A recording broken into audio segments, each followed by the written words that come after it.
Hello guys, आइए हम लोग डिनामिक्स का कुछ और क्वेश्चन देखते हैं। ठीक है, देखिए फिर हमारे पास क्वेश्चन है, two masses m1 and m2 are connected by fine elastic string which passes over a smooth fixed pulley. ठीक है, the larger mass m2 rest on a horizontal table. m1 is then raised h feet vertically above its position of rest and let fall. Show that the interval between m2 leaving the table and returning it again is this one. ठीक है, तो question देखिए, जैसा मैंने आपको बताया कि थोड़ा बड़ा तो लिखा रहता है, लेकिन अगर आप समझेंगे तो आपको अच्छा लगेगा। ठीक है, और लेंदी क्वेश्चन देख के डरना नहीं है। ठीक है, क्योंकि इसमें सारा सिचुएशन डील किया रहता है, तो इसीलिए क्वेश्चन का स्टेटमेंट लंबा हो जाता है। कह क्या रहा है, इसको मैंने फिगर से दिखाया है। देखिए, ठीक है, आपको फिगर तो गिवन नहीं रहेगा, तो आपको फिगर को करना होगा अपने से। ठीक है, देखिए एक मेरे पास ये पुल्ली है। ठीक है, पुल्ली, और ये फाइन इलास्टिक स्ट्रिंग है। ठीक है, रस्सी है पुल्ली के ऊपर में। हाँ, ठीक है, क्लियर है?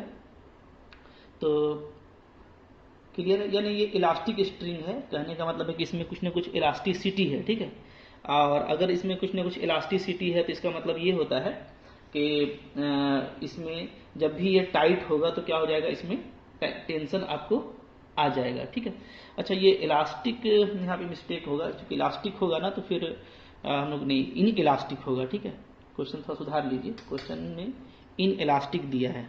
ठीक है, ये हम पे मिस्टेक हुआ है, इन इलास्टिक स्ट्रिंग, इसलिए कि इलास्टिक होगा तो फिर वो क्या होगा, वो कुछ ना कुछ उसमें हमेशा एक्सटेंशन होता रहेगा ना, कुछ ना कुछ वो तना जाएगा और पूरा टाइट नहीं हो पाएगा। हाँ, इन इलास्टिक रहेगा तो क्या होगा, टाइट हो जाएगा। ठीक है, तो ये इन इलास्टिक स्ट्रिंग है। क्लियर है? तो देखिए ये इन इलास्टिक स्ट्रिंग ऊपर से डाला गया है इस तरीके से। ठीक है ना, और दो जो है मास दोनों तरफ से लटका हुआ है। इधर से एक मास m2 रखा हुआ है, ठीक है, इधर से m1। तो आपको क्वेश्चन में कहा है कि जो m2 है वो क्या है, ग्रेटर देन है m1, जो कि आपको लिखा है लार्जर मास, यानी m2 क्या है, बड़ा मास है। ठीक है, तो m1 छोटा मास हो गया। तो m2 अगर बड़ा मास है तो ये क्या है, ये चूंकि मेरा m2 क्या है, ग्रेटर देन है m1 से, तो जाहिर सी बात है कि ये हैवी लोड है। तो अगर हैवी लोड है और इस तरह से कोई टेबल में आराम से रखा हुआ है, ठीक है, तो इधर वाला क्या रहेगा, इधर वाला लटका रहेगा। ठीक है, पूरा ये स्ट्रिंग टाइट हो जाएगा और ये फ्रीली लटका रहेगा। ठीक है, ओके, अंडर ग्रेविटी। तो अब देखिए यहाँ पे क्या है कि चूंकि ये हैवी मास है तो पहले तो ऐसे ही ये रखा हुआ है और ये लटका हुआ है। ठीक है, किया जो सिचुएशन यहाँ पे है वो ये है कि इस ब्लॉक को हाथ से पकड़ के थोड़ा ऊपर तक ले गए। देखिए हम एरो मार रहे हैं। ठीक है, एच हाइट तक ऊपर ले गए इसको उठा करके, यानी ये स्ट्रिंग मेरा ढीला होगा। ठीक है, इसको हम ऊपर ले गए, इसको तो कोई फर्क नहीं पड़ेगा क्योंकि ये क्या है, रखा हुआ है। लेकिन यहां पर लाने के बाद फिर से इसको डायरेक्ट छोड़ देते हैं, तो क्या होगा, तो होगा ये कि यहां से जब हम लोग छोड़ेंगे तो स्टार्टिंग में तो चूंकि जीरो वेलोसिटी से छोड़ रहे हैं, ठीक है, तो v इक्वल टू क्या होगा, जीरो। लेकिन क्या है, ये अंडर ग्रेविटी, ठीक है, ड्यू टू ग्रेविटी क्या है, तेजी से नीचे की तरफ आएगा। और जो इसका पहले का जो पोजीशन था, जैसे ये पोजीशन, ठीक है, जिसको हम लोग पोजीशन ऑफ रेस्ट बोलेंगे, इसमें ये आराम से था, रेस्ट पर था। ठीक है, तो ये इस पोजीशन पर आके थोड़ा नीचे की तरफ जर्क मारेगा, क्योंकि जाहिर सी बात है कि v equal to zero velocity से आ रहा है। ठीक है, लेकिन जब ये h हाइट कवर कर लेगा, इसका वेलोसिटी क्या हो जाएगा, √2gh। ठीक है, क्या हो जाएगा, √2gh। हाँ, ये वेलोसिटी कैसे आप तो ये तो काफी सिंपल, आप लोग पहले से जानते होंगे। जैसे मान लीजिए कि आप ये अप्लाई करेंगे ना, h इक्वल टू क्या होता है, डिस्टेंस फार्मूला जो है हमारा, ठीक है, h इक्वल टू होता है ut, ठीक है, और प्लस हाफ GT², ये होता है। ठीक है ना, अच्छा यहाँ पे तो टाइम वाला नहीं, ये वाला अप्लाई कर लीजिए। v² इक्वल टू क्या होता है, u² प्लस 2gh। ठीक है, तो u मेरा जो है, जब हम लोग यहाँ से छोड़ेंगे तो क्या होगा, जीरो होगा। ठीक है, ये अगर जीरो हो जाएगा तो v मेरा क्या हो जाएगा, √2gh, जो फाइनल वेलोसिटी है। ठीक है, तो जब h डिस्टेंस को कवर कर लेगा ठीक है। और चूंकि एक्सीलरेशन मेरा क्या है, जो एक्सीलरेशन ड्यू टू ग्रेविटी है वो नीचे की तरफ अप्लाई होता है, तो पॉजिटिव लेंगे, ऊपर से नीचे आएंगे तो, ठीक है। तो जी मेरा पॉजिटिव है, तो भी मेरा इस पॉइंट पे क्या हो जाएगा, √2gh, जब ये h हाइट को कवर कर लेगा। लेकिन यहाँ पर आके ये क्या करेगा, जर्क मारेगा, मतलब इसमें एक एक्सीलरेशन होगा f, ठीक है। अच्छा, जिससे ये जर्क मार, जैसे ही ये नीचे की तरफ थोड़ा जर्क मारेगा तो ये क्या होगा, ये ऊपर उड़ जाएगा, क्योंकि ये तो रेस्ट पर था, लेकिन जर्क की वजह से दोनों में कॉमन एक्सीलरेशन प्रोड्यूस होगा। मान लीजिए इसमें f है तो इसमें भी f, ठीक है। तो अगर ये स्ट्रिंग नीचे f की f एक्सीलरेशन से नीचे आता है तो ये f एक्सीलरेशन से ऊपर जाएगा, ठीक है। और क्या होगा, और होगा ये कि ये थोड़ा ऊपर चला जाएगा थोड़ी देर के लिए, ठीक है, क्योंकि हैवी मास है तो फिर वापस नीचे आएगा, तो थोड़ा सा ऊपर जाएगा फिर नीचे आएगा। तो इसमें जो टाइम लगेगा वो हमको इतना प्रूफ करना है। बात समझ में आ रही है, ठीक है। तो यहाँ पे हम लोग इक्वेशन ऑफ मोशन लिखेंगे, तो वो हम आपको समझा दे रहे हैं कैसे लिखेंगे, ठीक है। जैसे ही ये यहाँ पे आएगा तो इसका वेलोसिटी इतना होगा, ये आप समझ गए, ठीक है। और इसमें कॉमन एक्सीलरेशन प्रोड्यूस होगा, ठीक है।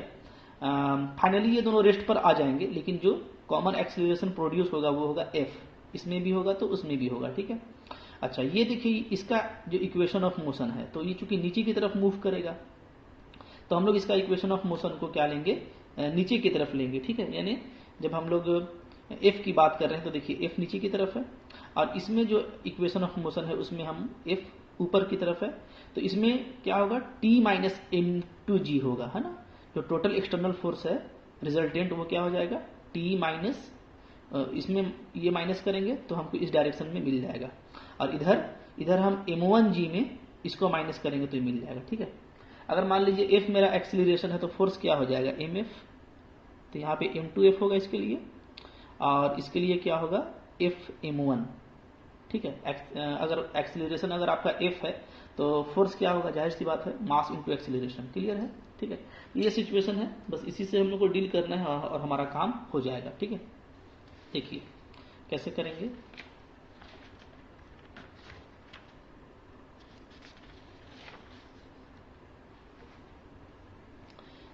देखते हैं इसको हम लोग, ठीक है। क्या लिखेंगे, द वेलोसिटी ऑफ m1, ठीक है, फिगर आप समझ गए हैं।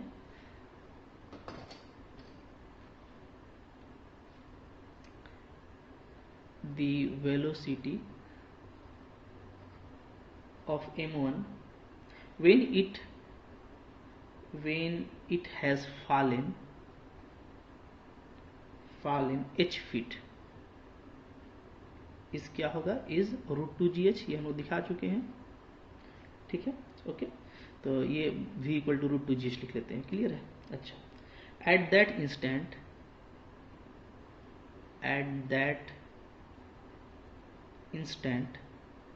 the string becomes tight and m2 is jerked off the table।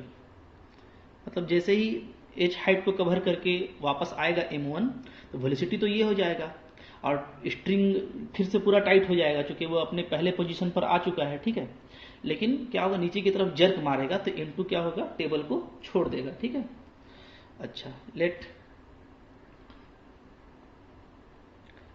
Velocity of, ठीक है, जो हम लोग का जैसे m1 और m2 दोनों अब टाइट होने के बाद सेम वेलोसिटी से नीचे आएगा, ठीक है, क्योंकि दोनों का एक्सीलरेशन सेम हो जाएगा तो वेलोसिटी भी सेम हो जाएगा, ठीक है। Let velocity of both m1 and m2 when string is tight is v, and the common acceleration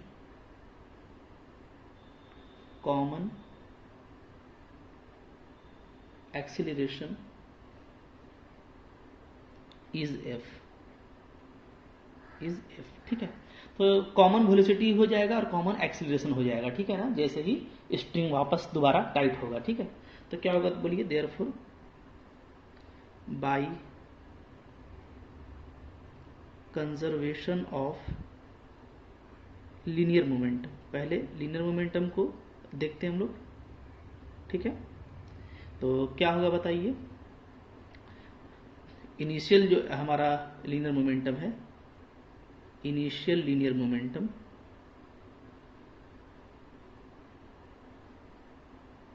equal to क्या होगा, इक्वल टू होगा फाइनल लीनियर मोमेंटम, ठीक है। तो देखिए हम लोग बात कर रहे हैं उस टाइम का जब वापस से मेरा जो m1 है, ठीक है, मतलब कि ये फिगर मेरा कहाँ पे गया, ठीक है, हाँ इधर देखिए, जब वापस से ये यहाँ पे आ जाता है, ठीक है, तो इसमें वेलोसिटी क्या है v, तो क्या हो जाएगा m1 भी, अच्छा, लेकिन अभी तक क्या होगा m2 मेरा 0 पर होगा, ठीक है, क्योंकि m2 का वेलोसिटी कुछ नहीं है। अच्छा, बाद में क्या होगा, जैसे ही जर्क मारेगा तो m1 और m2 दोनों कॉमन वेलोसिटी v से, ठीक है, मूव कर जाएगा, m1 नीचे और m2 ऊपर, ठीक है। तो यहाँ पे क्या आ जाएगा बताइए,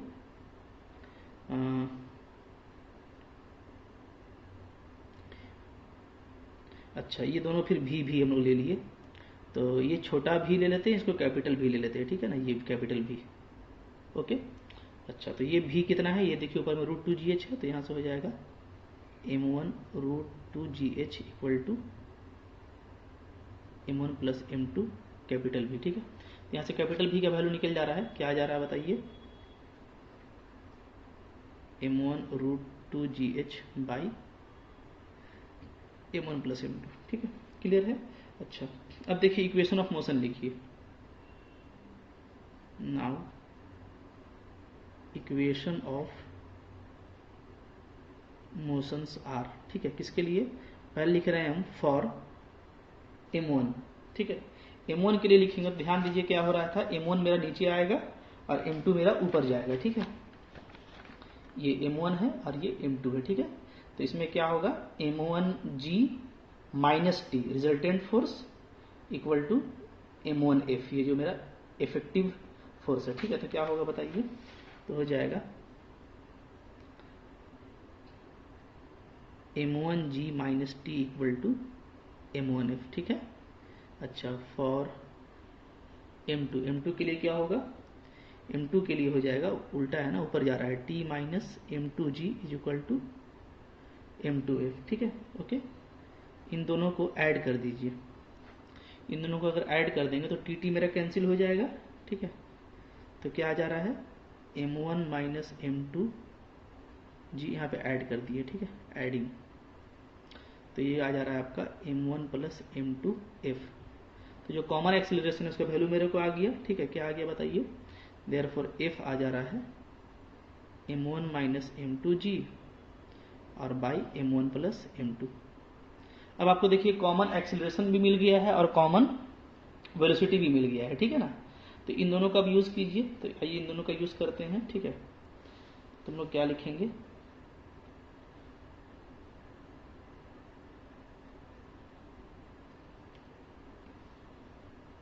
ठीक है, लेट आपको बोल रहा है कितना टाइम लगेगा ना, कि जब m2 जर्क मारेगा वापस से आएगा, ठीक है। लेट रिक्वायर्ड टाइम, जो टाइम हमको चाहिए वो क्या है, रिक्वायर्ड टाइम इज t, मान लेते हैं कि रिक्वायर्ड टाइम क्या है, t है, ठीक है। तो अब जो है हम लोग यहाँ पे जो काम करेंगे, तो वो रिक्वायर्ड टाइम का मतलब क्या है कि जो टोटल डिस्प्लेसमेंट है वो 0 हो जाना चाहिए, है ना। मतलब जैसे m2 आपका जर्क मारा, ठीक है, m2 जर्क मारा और थोड़ा सा ऊपर गया, फिर वापस आ गया, तो ऊपर गया और फिर जैसे मान लीजिए यहाँ से यहाँ गया और फिर वापस आया, तो इनिशियल पॉइंट और फाइनल पॉइंट क्या हो जाएगा, एक ही हो जाएगा, ठीक है, यहाँ से गया यहाँ से आया, तो जो डिस्प्लेसमेंट है वो क्या हो जाएगा, वो हो जाएगा हमारा 0, ठीक है। तो हम डिस्प्लेसमेंट को 0 ले लेंगे, तो क्या लेंगे, ठीक है, for required time t displacement in m2 equal to 0, ठीक है। देयरफॉर क्या होगा, फॉर्मूला क्या होता है, फॉर्मूला होता है आपका s equal to ut plus half at², ये होता है, ठीक है, डिस्टेंस फॉर्मूला है, ठीक है। तो यहाँ पे आपको देखिए, यहाँ पे आपका s 0 हो जाएगा, ठीक है। u जो है हम लोगों का वो कॉमन वेलोसिटी है, कॉमन वेलोसिटी यानी कैपिटल V, और A जो है हमारा वो क्या है, वो है कॉमन एक्सीलरेशन यानी आपका F, ठीक है। अच्छा, तो यहाँ पे कुछ करना नहीं, हम लोग को क्या करना है, वैल्यू को पुटअप कर देना है, ठीक है, ओके।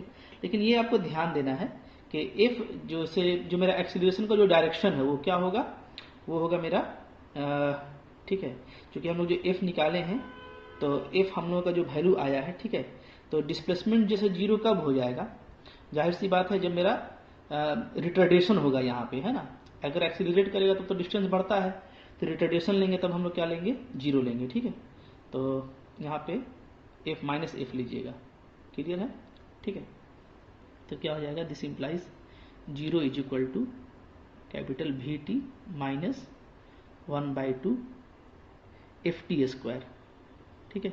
अच्छा, T को कॉमन ले लेते हैं तो क्या आ जाएगा, T को कॉमन लेंगे आ जाएगा V is equal to 1/2 FT, ठीक है। तो हम लोग का T का वैल्यू क्या आ जाएगा, T का वैल्यू आ जाएगा 2V/F, ठीक है। अब आपको क्या करना है, आपको V और F का वैल्यू डाल देना है। तो देखिए, जब 2V/F निकालेंगे तो ध्यान दीजिएगा ना, ये जैसे V के नीचे जो LCM है और ये जो LCM, ये दोनों कैंसिल हो जाएगा, क्योंकि दोनों का नीचे जो डिनोमिनेटर है वो दोनों सेम है। तो बचेगा क्या, तो जो बचेगा वो मैं इसको लिख रहा हूँ, ठीक है। ऊपर बचेगा आपका 2m1√2gh और नीचे आपका बचेगा m1 माइनस m2 इंटू जी, ठीक है। तो रूट जी को आप कट कर सकते हैं, तो आपका प्रूफ हो जाएगा, क्या लिखेंगे यहाँ पे, आप लिखेंगे 2m1/m1 माइनस m2 और एक g को ऊपर नीचे कट करेंगे, ठीक है। तो आ जाएगा आपका 2h/g, यही प्रूफ करना था, ठीक है। तो प्रूफ देखिए हो गया, क्लियर। इस तरीके से आपको काम करना है। अच्छा, अब देखिए क्वेश्चन है, a particle of mass 0.5 kg travel in straight line with velocity u equal to इतना, और ए का वैल्यू दिया हुआ है कि 5 मीटर पर सेकेंड स्क्वायर है, यानी ठीक है।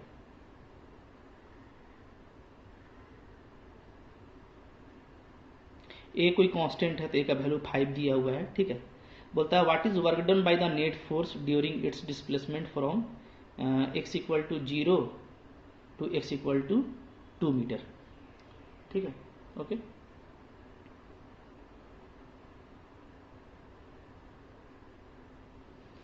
u का देखिए, u का जो यूनिट होता है वो मीटर होता है ना, चूंकि ये मीटर में दिया हुआ है। अच्छा, मीटर पर सेकंड होगा, तो x का हो जाएगा मीटर, ठीक है। तो x का अगर मीटर है तो a का यूनिट पे मैं बात कर रहा हूँ कि a का यूनिट क्या होना चाहिए। तो यहाँ पे हमको लगता है कुछ मिस्टेक है, मैं इसको ठीक कर दे रहा हूँ, क्योंकि देखिए यहाँ पे तरीका मैं आपको बता रहा हूँ ना, मिस्टेक को कैसे करेंगे आप। जैसे u का जो यूनिट होगा वो क्या होगा, मीटर पर सेकेंड।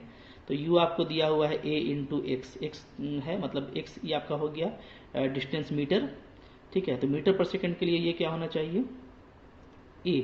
अच्छा, इसका पावर देखिए 3/2 है, x का पावर, ठीक है। तो इसका पावर भी क्या हो गया, मीटर का पावर 3/2। तो मीटर पर सेकंड करने के लिए क्या करना पड़ेगा हम लोग को, मीटर पर सेकंड करने के लिए करना पड़ेगा कि जो a है ना उसका यूनिट लेना पड़ेगा मीटर माइनस 1/2, ठीक है, और सेकंड मीटर पर सेकंड माइनस s। जब ये दोनों को आप सोल्व करेंगे, जब ये मल्टीप्लाई होगा इससे, तो 3/2 माइनस 1/2 मीटर बन रहा है, ठीक है। 3/2 माइनस 1/2 कीजिएगा तो 1 आएगा, ठीक है, मीटर बन गया, और ये पर सेकंड बन जा रहा है। तो इसका जो है ना माइनस 1/2 और ऐसे दिया होगा, ठीक है।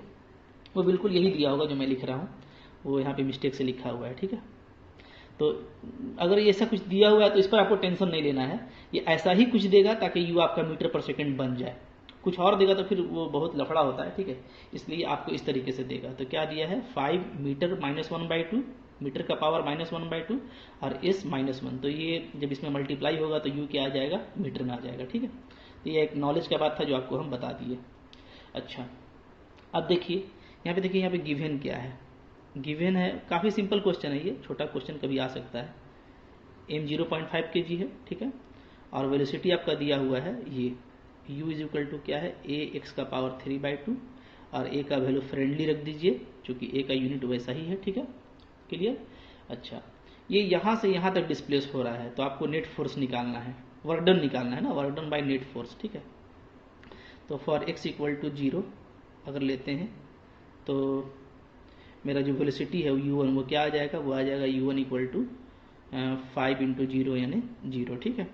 अच्छा, अगर हम लोग x को 2 मीटर लेते हैं सेकंड वाला, तो जो ut हो क्या आ जाएगा 5 इंटू 2 का पावर 3/2 मीटर पर सेकंड, ठीक है, ओके।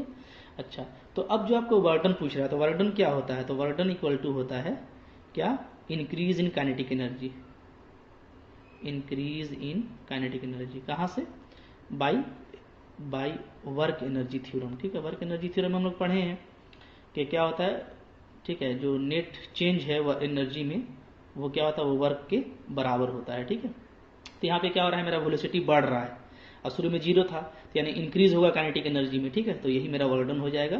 तो वर्क डन क्या हो जाएगा, half m(u2 square minus half m(un square), final kinetic energy minus initial kinetic energy, ठीक है। तो 1/2 और m को कॉमन ले लीजिए, u2 square minus u1 square, ठीक है, 1/2, m कितना है 0.5, ठीक है, u2 कितना है, तो इसका u2 का स्क्वायर, इसको स्क्वायर करेंगे देखिए क्या आ जाएगा, 5 का स्क्वायर हो जाएगा 25 और इसका स्क्वायर कीजिएगा तो 2 का पावर 3 बचेगा 8, ठीक है। शुरू वाला 0 है u1, तो u1 तो 0 हो गया और इसका स्क्वायर करने से 5 का स्क्वायर और 2 का पावर 3 बचेगा, ठीक है। इसको आप सोल्व कर लीजिएगा, जो भी आएगा यही आपका जूल होगा, ठीक है। इस तरीके से इस क्वेश्चन को करेंगे, क्लियर है। अच्छा, एक क्वेश्चन आइए देख लेते हैं, और भी एक क्वेश्चन है, ठीक है, हमारे पास क्या है क्वेश्चन, देखिए क्वेश्चन है, N elastic ball of mass m is dropped from height h above the ground and at the same time a second ball of mass m1 is projected vertically upwards to meet the former. Show that in order that immediately after collision the balls may be at rest, the second ball must be projected with a velocity this one, ठीक है, okay. ये आपको question है। तो देखिए यहाँ पे जो क्वेश्चन है उसका थोड़ा सा सिचुएशन अगर आप समझेंगे तो कुछ ज़्यादा डिफिकल्ट यहाँ पे नहीं है, ठीक है, ओके। सिचुएशन क्या है, देखिए सिचुएशन ये है ना कि एक बॉल को h हाइट, देखिए h हाइट है, तो यहाँ पे 2 बॉल है, एक मेरा देखिए काला बॉल 1 फर्स्ट बॉल और नीचे है रेड बॉल सेकंड, ठीक है। फिगर को अच्छे से देखिएगा, इसलिए हम कलर का इस्तेमाल किए हैं। तो एक बॉल को ऊपर से गिराया जाता है h हाइट से, ठीक है, और वो कुछ दूरी तक आता है। अच्छा, जैसे ही ऊपर से छोड़ा जाता है ना, उसी टाइम एक बॉल को नीचे से फेंका जाता है। ब्लैक बॉल को ऊपर से गिराया जा रहा है और रेड बॉल को नीचे से ऊपर प्रोजेक्ट किया जा रहा है, दोनों का टाइम एक है। तो जाहिर सी बात है कि कुछ समय बाद दोनों मिलेंगे, तो दोनों मिलते हैं। तो सपोज करते हैं ना कि जब दोनों बॉल आपस में कोलाइड करता है, टकराता है, तो नीचे से जो हाइट है उस लाइन का वो s है, तो यानी ऊपर वाला जो बॉल था वो h माइनस एस हाइट गिरा होगा और नीचे वाला s हाइट ऊपर गया होगा, ठीक है।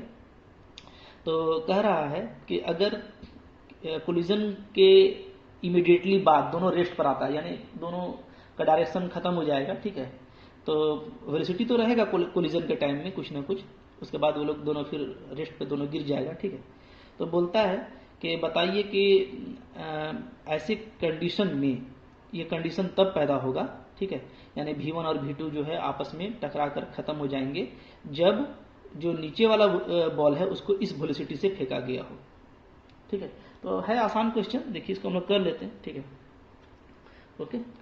आइए क्या लिखेंगे, लेट, ये क्वेश्चन देखिए आप देख लीजिएगा, उतना इंपॉर्टेंट नहीं लग रहा है मेरे को, लेकिन मैं इसको करा देता हूँ, ठीक है। Let the both balls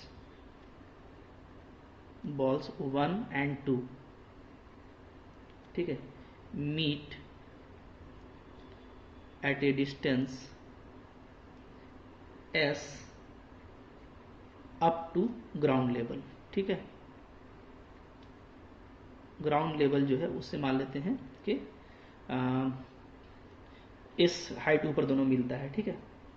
therefore for first ball के लिए क्या होगा, देखिए तो फर्स्ट बॉल के लिए हम लोग ये देखेंगे कि उसका वेलोसिटी, जैसे हम लोग देखिए ध्यान दीजिएगा ना, चला तो रेस्ट से है, जब ऊपर से छोड़ते हैं तो शुरू में वेलोसिटी क्या रहता है, जीरो, याद रखिएगा। हाँ, तो ये जीरो वेलोसिटी है। और फिर टकराने के टाइम उसका वेलोसिटी क्या था, v1, मतलब v1 स्पीड था तब वो टकराया, तो ये v1 क्या होगा, ठीक है। तो v1 का स्क्वायर इक्वल टू लिखेंगे हम लोग क्या, शुरू का तो जीरो है, ठीक है, तो जीरो यू स्क्वायर जीरो हो गया प्लस 2g, है ना, क्या हो जाएगा, हाइट हो जाएगा h माइनस एस, ठीक है। वो फॉर्मूला क्या होता है, v square equal to u square plus 2as होता है ना। तो इसका तो एक्सीलरेशन पॉजिटिव लेंगे क्योंकि नीचे आ रहा है, और एक्सीलरेशन ड्यू टू ग्रेविटी भी नीचे ही रहता है, ठीक है। तो ये हो गया, तो v1 आपका आ जा रहा है 2g, अच्छा इसको रहने दीजिए, इसी का यूज करेंगे h माइनस एस। हाँ, यहाँ पे लिख देता हूँ v1 क्या है, वेयर जो v1 है वो है is velocity of first ball, ठीक है। अच्छा, h माइनस एस क्यों नहीं समझ में आ रहा है, इसलिए कि ये h माइनस एस हाइट तय किया है ना ऊपर से नीचे, ठीक है, h माइनस एस ही हाइट तक गिरा होगा। हाँ, तो v1 is velocity of first ball, ठीक है, एट टाइम ऑफ कोलिजन, ठीक है। एंड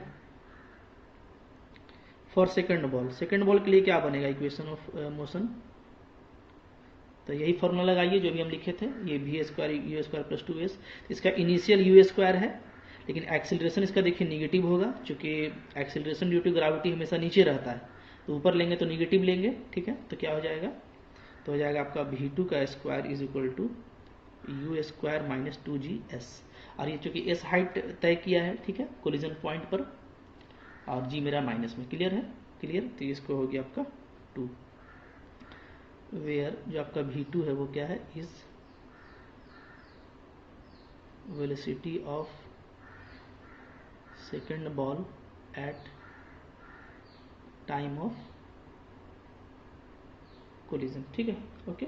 अच्छा, फिर से देखिए अगेन फॉर फर्स्ट बॉल, पहले बॉल के लिए अगर हम लोग ये फॉर्मूला लगाएं, ठीक है, क्या होता है, h इक्वल टू होता है ut, ठीक है, प्लस हाफ gt स्क्वायर, ये होता है फॉर्मूला, ओके। तो इसको अगर लगाएं तो पहले वाले बॉल के लिए तो वेलोसिटी स्टार्टिंग में जीरो है, ठीक है, यहाँ पे आप देख रहे हैं, तो क्या हो जाएगा हाफ gt स्क्वायर। हाँ, लेकिन h क्या है, h माइनस एस है ना, चूंकि h माइनस एस ही गिरा है, तो h minus S 3, and second ball के लिए क्या हो जाएगा, सेकेंड बॉल के लिए हो जाएगा ये कितना, तो ये देखिए ये एस हाइट तय किया है, ठीक है, तो एच आपका एस हो गया, इसका इनिशियल वेलोसिटी यू है तो यूट लेंगे, लेकिन जी लेंगे माइनस में, तो -1/2 gt स्क्वायर, क्लियर है, ठीक है। तो ये हो गया इक्वेशन 4 आपका। अच्छा, इन दोनों को सोल्व कर लेते हैं, सोल्विंग 3 एंड 4, ठीक है। तो दोनों को ऐड कर दीजिए, तो ऐड कीजिएगा तो एस कट जाएगा, तो क्या आ जाएगा, h इक्वल टू आ जाएगा आपका ut, ठीक है, okay. h equal to ut मिल गया, इसका भी हम यूज करेंगे, इसको 5 ले लेते हैं, ठीक है ना। अच्छा, अब देखिए by conservation of momentum, conservation of linear momentum, ठीक है, ओके। शुरू में जो वेलोसिटी था, तो आप ध्यान दीजिएगा कोलिजन के पहले और कोलिजन के बाद, है ना, मोमेंटम जस्ट बिफोर कोलिजन, यहाँ पे हम बात कर रहे हैं बिफोर कोलिजन इक्वल टू क्या, मोमेंटम जस्ट आफ्टर कोलिजन, ठीक है। तो देखिए जस्ट बिफोर कोलिजन जो है बॉल m1 का, एक m है एक m1 है ना, तो m वाला यानी फर्स्ट बॉल का कितना था, v1 था, और दूसरे वाले बॉल का कितना था, दूसरे वाले बॉल का था आपका v2, ठीक है, ओके। हाँ, लेकिन डायरेक्शन उल्टा है, ध्यान दीजिएगा, v1 आपका नीचे है, ठीक है, ये जो है ये आपका नीचे है, और ये जो है आपका ये ऊपर है डायरेक्शन, ठीक है। और आफ्टर कोलिजन चूंकि बोल रहा है कि रेस्ट पे चला गया है, तो दोनों का क्या हो गया, जीरो। हाँ, तो यहाँ से ऐसा कर सकते हैं, नीचे इसको पॉजिटिव लीजिए तो इसको निगेटिव ले लीजिए, ठीक है, ये हो गया, ये एम है। तो यहाँ से हम लोग का क्या आ जा रहा है, यहाँ से हम लोग का देखिए आ जा रहा है mv1 equal to m1 v2, ठीक है। अब यहाँ से देखिए हमारा काम फिनिश हो जाएगा, ठीक है। अब कुछ